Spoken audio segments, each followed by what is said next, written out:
Hello friends, કેમ છો તમે બધા? તો આજે આપણે એકદમ ફરસાણવાળી દુકાન જેવી સેવ બનાવીશું. આ સેવને તમે એકવાર ઘરે બનાવશો તો બજારની સેવ ભૂલી જ જશો. એકદમ ફરસાણવાળી દુકાન જેવી સેવ બનાવવા માટે આપણે અહીં 2 કપ જેટલો ચણાનો લોટ લઈશું અને તેને ચાળણીની મદદથી આવી રીતે ચાળી લઈશું. તમે ચણાનો લોટ માટે ઘરમાં રહેલી કોઈ પણ વાટકીનું માપ સેટ કરી લો અને તે વાટકી પ્રમાણે તમારે 2 કપ જેટલો ચણાનો લોટ લેવાનો. હવે આપણે આમાં સ્વાદ અનુસાર નમક નાખીશું. લોટને સારી રીતે બાંધી લેશું. થોડું આપણે એમાં તેલ લગાડીશું કારણ કે ચણાનો લોટ હાથમાં બહુ જ ચોંટે છે. આપણે લોટ બહુ કઠણ પણ નથી રાખવાનો, આ રીતે મીડિયમ રાખવાનો છે. વિડીયોમાં દેખાડેલી ચકરીને આપણે સેવ બનાવવા માટે યુઝ કરવાની છે. હવે આ રીતે આપણે મશીનને થોડા તેલથી ગ્રીસ કરી લઈશું અને તેમાં આપણો ચણાનો બાંધેલો લોટ નાખીશું અને તેને સારી રીતે ટાઈટ બંધ કરી દઈશું જેથી સેવ પાડતી વખતે મશીન જરા પણ ખુલે નહીં. હવે આપણે મશીનને આ રીતે તેલ ઉપર રાઉન્ડ શેપમાં ફેરવતા જઈએ. થોડા સમય પછી આપણે આપણી સેવને એક ચમચા વડે પલટાઈ લઈશું. સેવનો કલર જ્યારે ગોલ્ડન બ્રાઉન જેવો થઈ જાય ત્યારે આપણે તેને તેલમાંથી બહાર કાઢી લઈશું. આપણી મોળી સેવ તૈયાર. આ થઈ વાત આપણી મોળી સેવની. હવે આપણે આપણી તીખી સેવ બનાવીશું.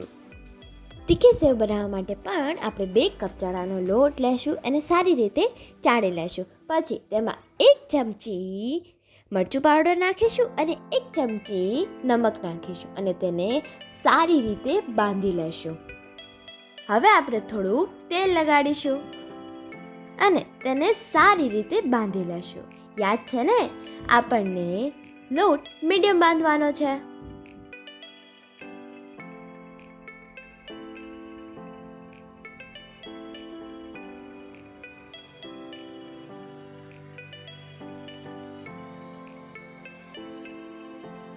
લોટ બંધાઈ જાય એટલે આપણે આ બાંધેલા લોટને આપણી ગ્રીસ કરેલી મશીનમાં નાખીશું. હવે આપણે મશીનને એકદમ ટાઈટ બંધ કરી દઈશું જેથી સેવ પાડતી વખતે મશીન જરા પણ ખુલે નહીં. હવે આપણે આપણી સેવને તેલ પર રાઉન્ડ ફેરવીશું. થોડી વાર પછી આપણે આપણી સેવને પલટાઈ લઈશું. ગોલ્ડન બ્રાઉન કલર થઈ જાય એટલે આપણે આપણી સેવને કાઢી લઈશું અને જેટલો લોટ બચ્યો હોય તેને ફરી પાછી સેવ પાડી લઈશું.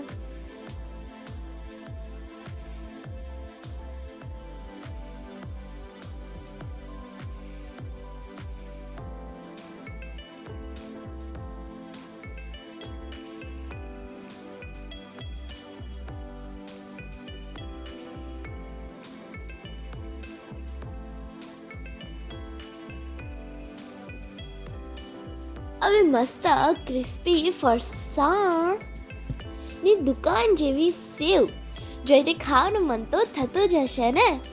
તમે પણ ઘરે આ સેવ જરૂર ટ્રાય કરો. આ સેવ તમે એકવાર ઘરે બનાવશો પછી બહારની ફરસાણની દુકાનવાળી સેવ તો તમે ખાવાનું એકદમ ભૂલી જશો. Please like, share and subscribe my channel નિયા એન્ડ ક્રી. Bye by.